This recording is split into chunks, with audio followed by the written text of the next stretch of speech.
Hello, all. Hope everybody is doing good. In this session, I will be recording my opinions and the knowledge that I have, theoretically and practically, that I know and I've heard about it. It is OECD, well known and popular as OECD, which is uh, Organization for Economic and Cooperation and Development, which is actually formed in 1948 by US government, and this the reason was to form this international organization to conduct, to monitor, and to implement the secretary of US State, Mr. George C. Marshall. So it is actually called as Marshall Plans, to stimulate the economy and to restructure the industries and heavily damaged infrastructure in Europe, especially Western Europe, Germany and Switzerland, other countries of the neighboring countries after the World War II. So it was a 4 year plan to implement and restructure the infrastructure and industry, and also bring in the unity and the uh, uniformal trade, what do you say, trade union or trade uh, formulas or certain agreements to develop and bring in the sustainable development across these countries, especially business. So people say that the critics of this plan still say that it was not even a 3% of their these respected countries, not even 3% of the GDP, the what US has provided them as grants. So these countries never had to pay them back, but the most of the countries, even the records say that 5% of what they have received as grants have been paid to the administrative costs over there. Um, though though the 12 years, there were a lot of discussions and there were a lot of arguments, but at the end of the day, uh, the economy got picked up. Economy got benefits, a lot of benefits by this plan. Then in 1961, it is renamed. It was started as Organization for Economic of European Development, but later it was named as, in 1961, it is renamed as Organization for Economic Cooperation and Development. So it had most of the European nations, European countries. Initially, it had 21 of 28 European countries as a member of this organization, international organization. Now, over the years, many things have changed, and the multinational companies brought the international business into a different atmosphere, and now you have more than 70 non-member countries or nations as the member of it, non-members, but members are more than 36 currently, which has Australia, Mexico, and US as members.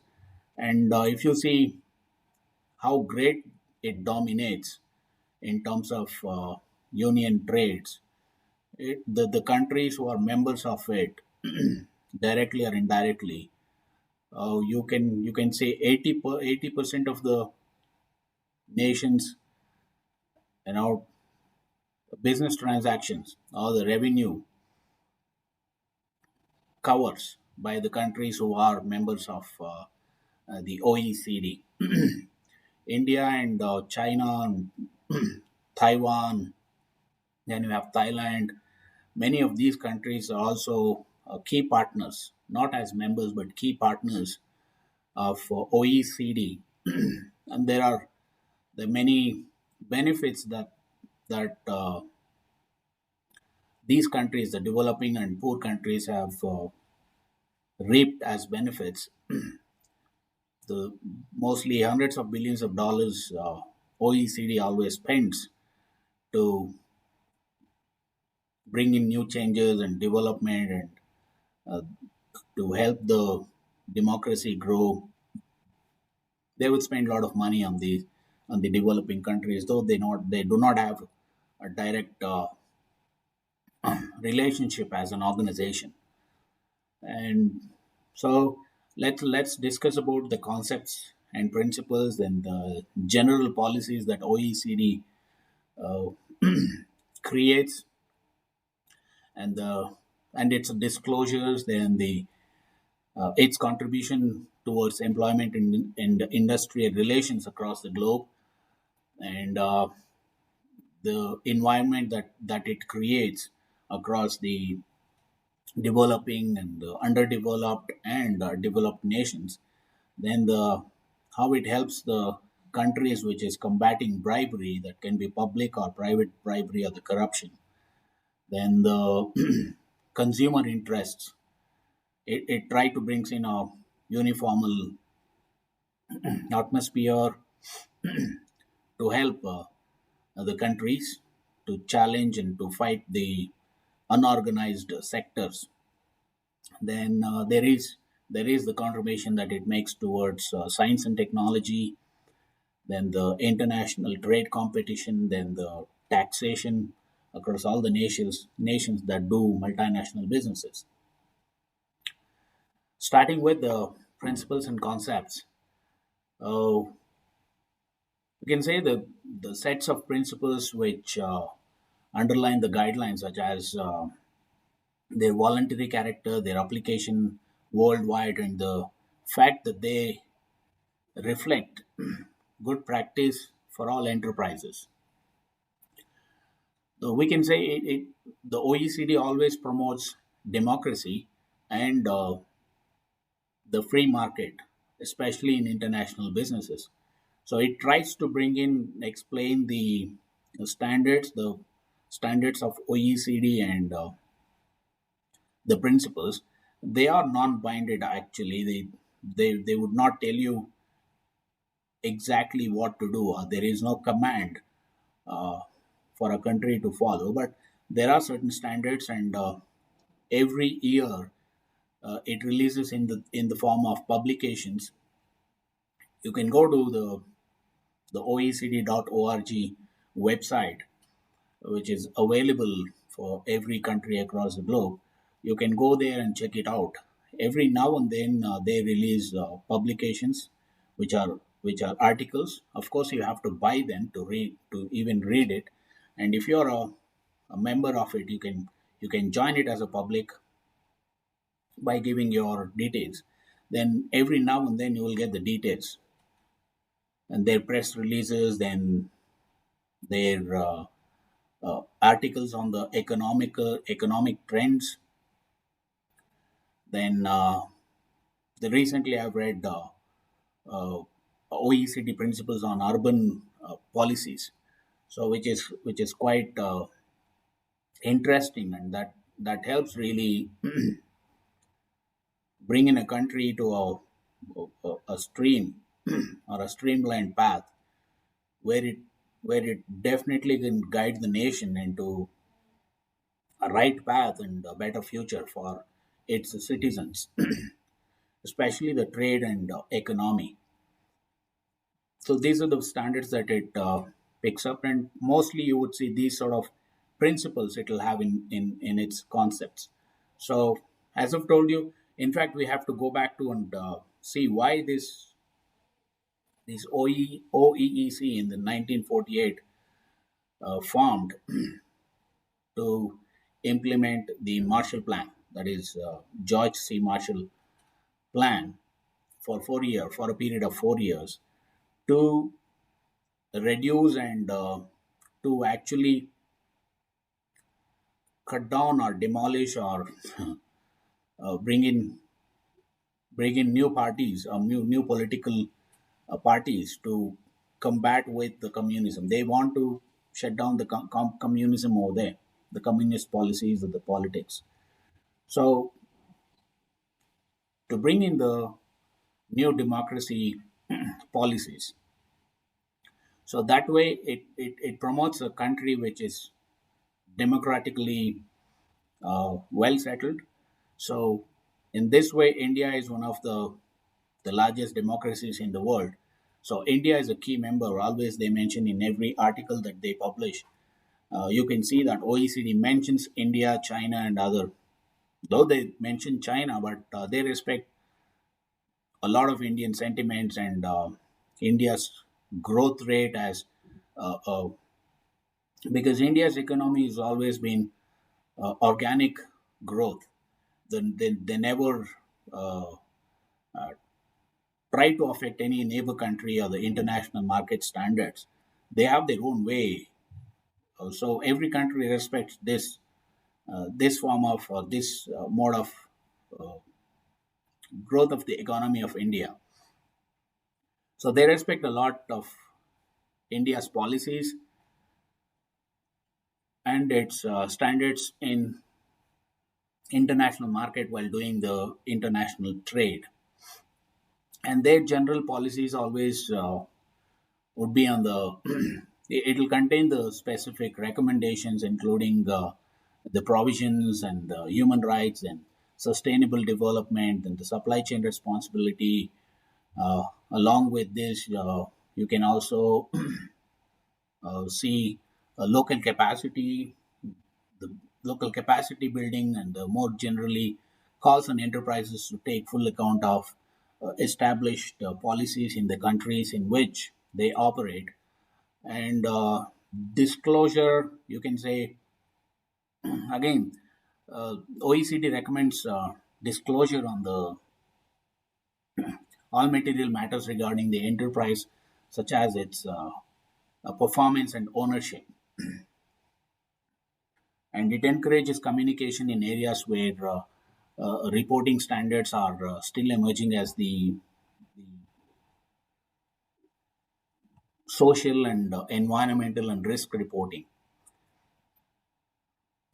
This means they always want to make the international market very viable, not harming the atmosphere, and create an environment in between or within the international trade unions, which will be sustainable for the next generations or a future ready technology, and how to utilize it, not to overuse it. At the same time, they help you with their researches and the development, the what sort of formulas that they have. They would help the industry big wigs or industry members to sustain with a model which will make you absorb everything available for the present scenario or the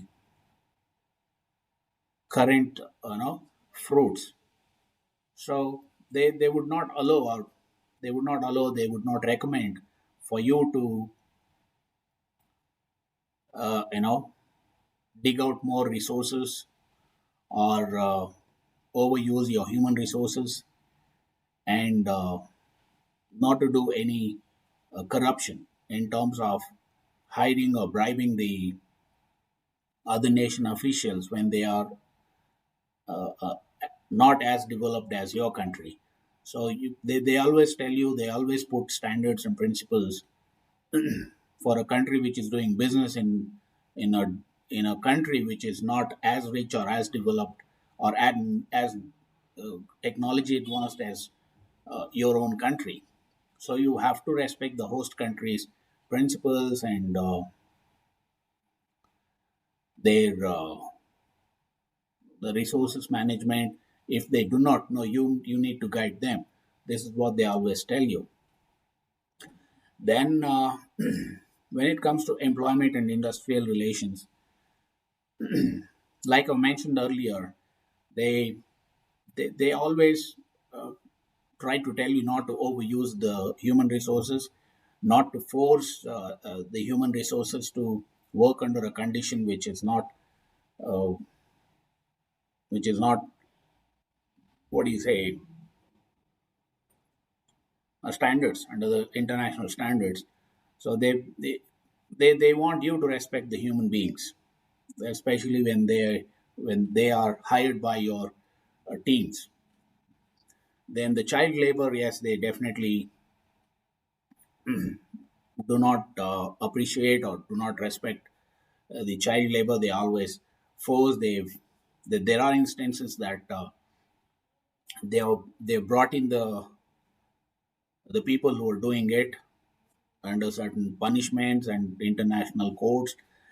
So they are against the child labor. Then there was a incident in the recent articles. They were discussing about the OECD in their articles. They were discussing about how much US pays to their laborers, which is $2 per hour. Then it will come up to $12, $12 to $14 a day. Then they have compared the same thing to China. They pay less than $2 per hour.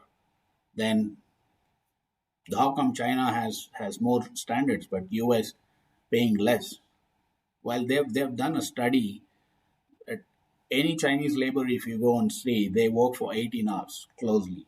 The laborers over there, those who work in factories, those who work in, they have taken account of a labor who works in a Apple phone, a company, Apple phone factory. He works for 18 hours and he gets less than $2 per hour, and his daily wage is more than the US.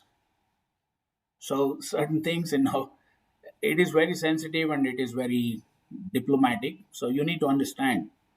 So they are bold enough to make those studies public and announce it internationally. I appreciate that. So, and industrial relations as well.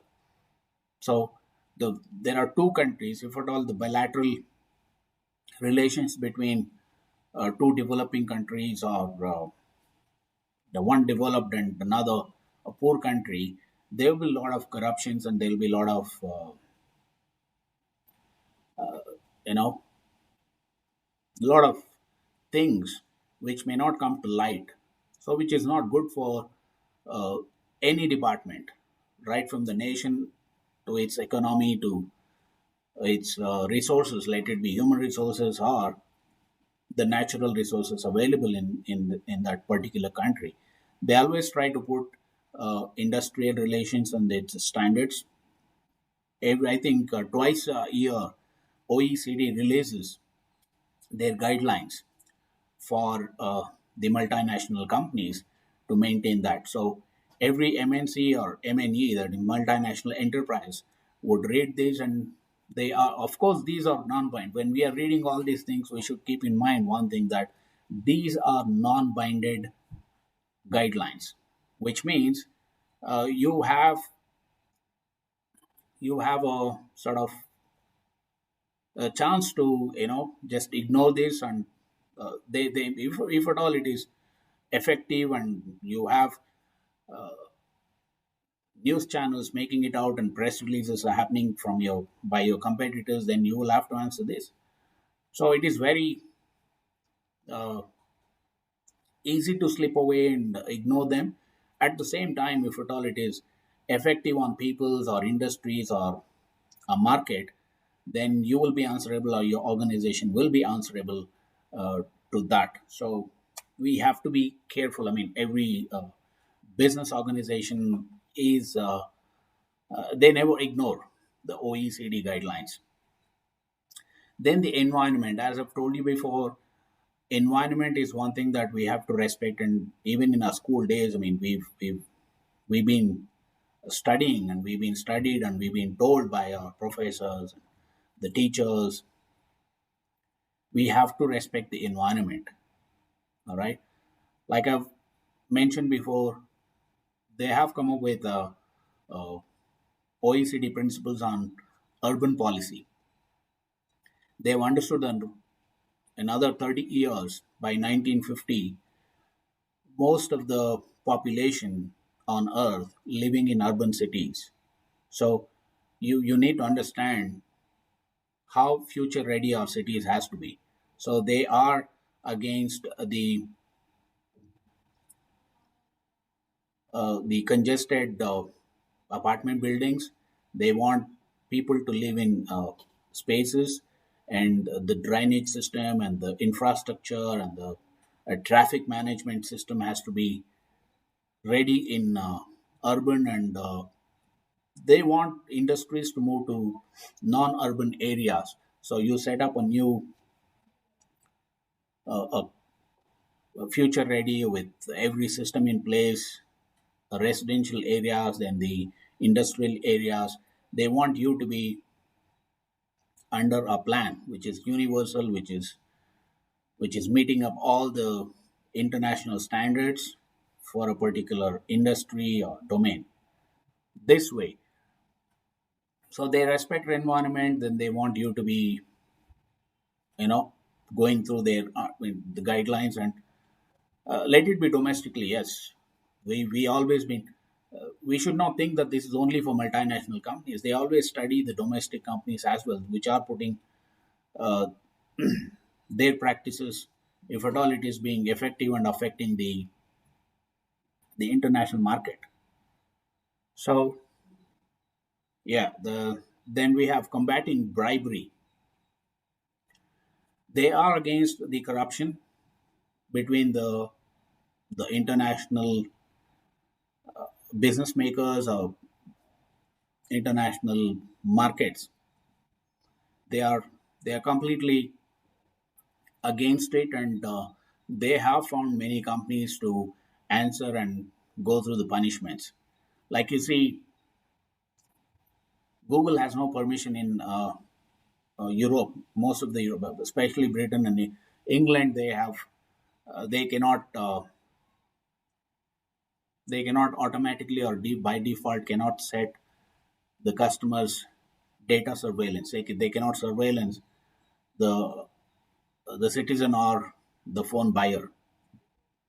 Even in the past 2 years, there was congressmen were questioning in US.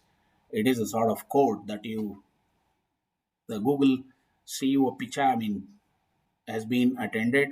This, and you can see this on Google. They ask you, the judge was asking the chief of the council was asking Google CEO, see, I am using the Apple phone.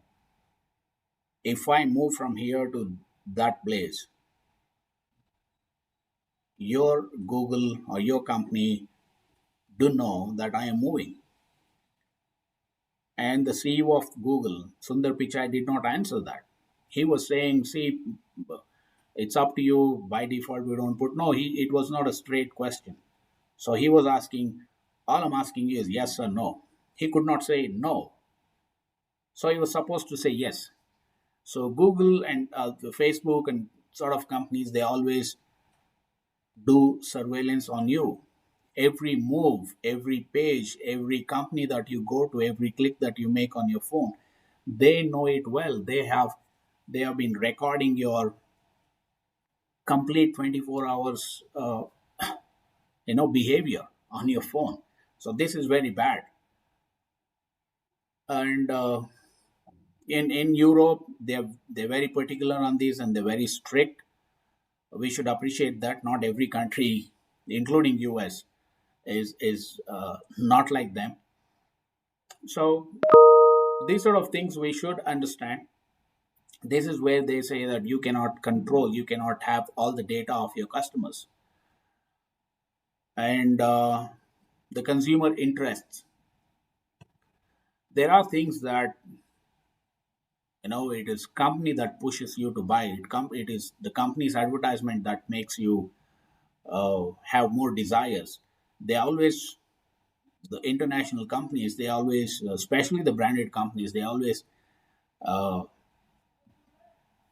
they stimulate our desires and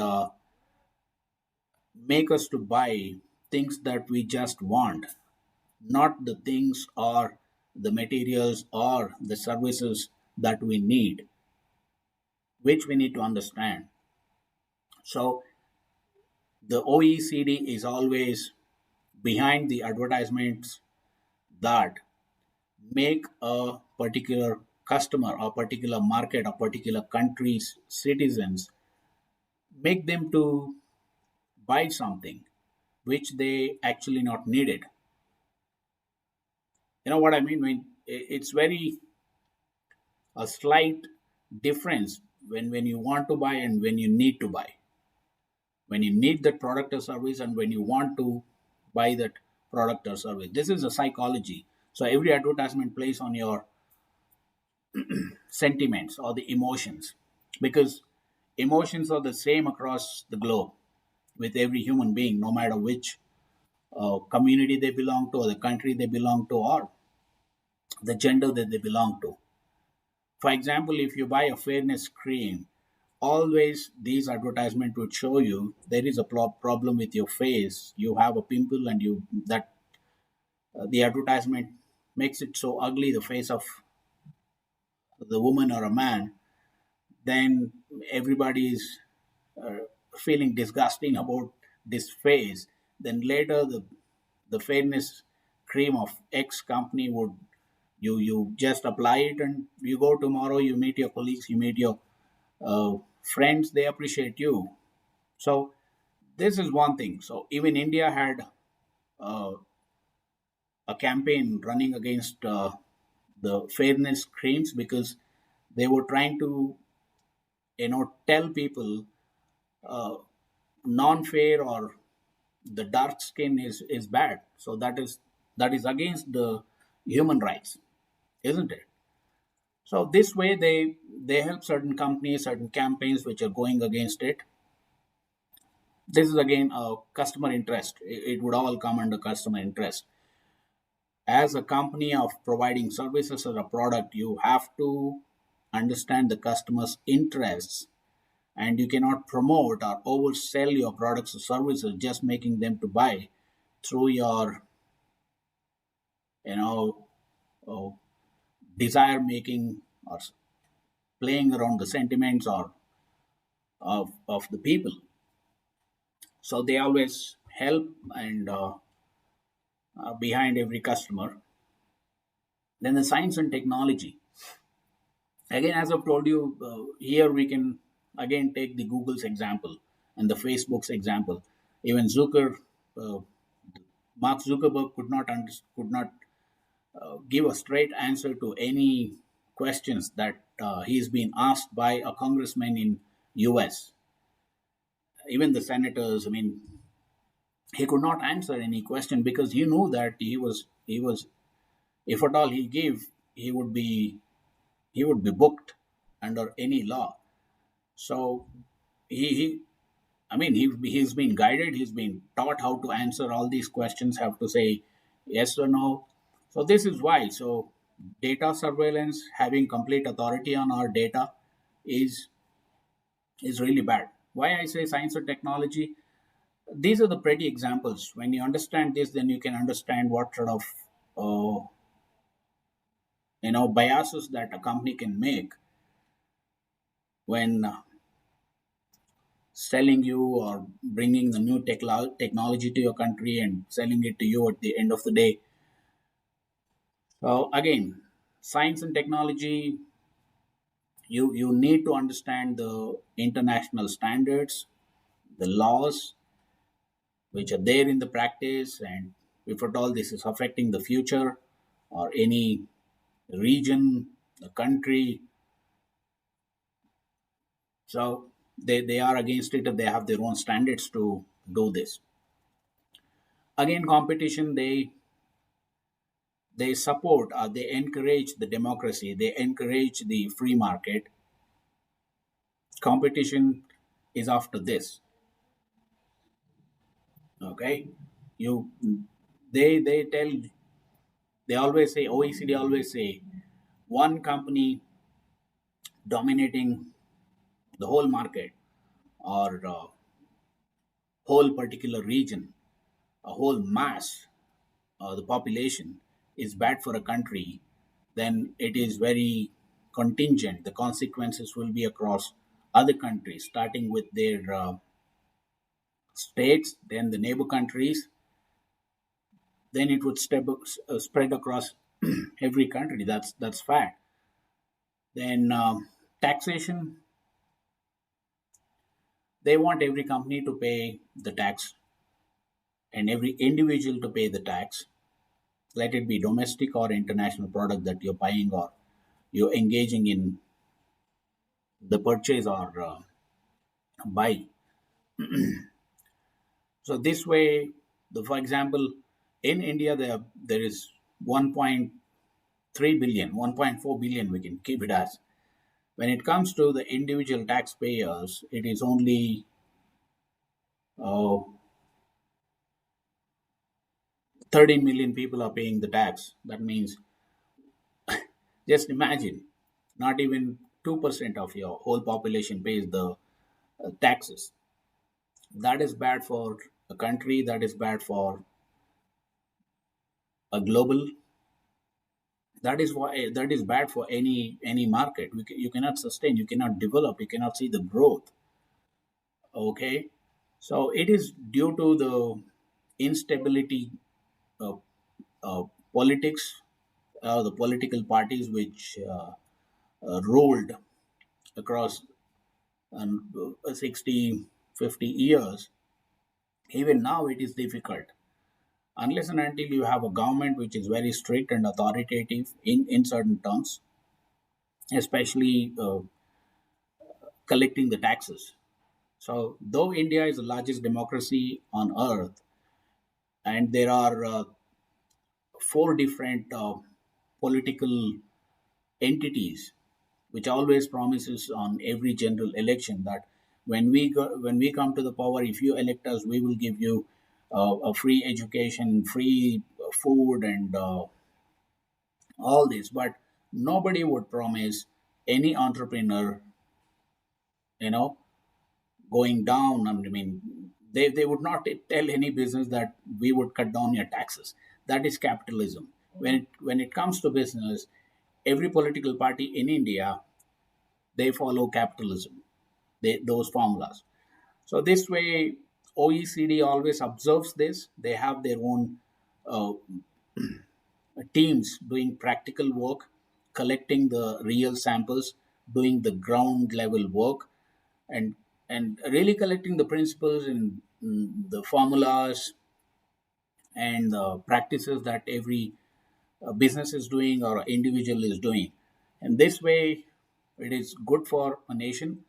So I believe you understood on this. If you want more on this, you need to go to the the website of its oecd.org. As I've told you, they would release articles in every now and then, and they would very closely study markets, the economic trends that you can read, understand it.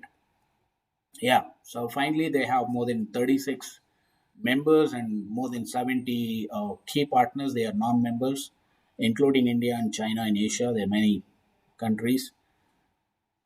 So that is about Organization for Economic Coordination and Development guidelines and for multinational businesses. Thank you very much. You have a nice time ahead.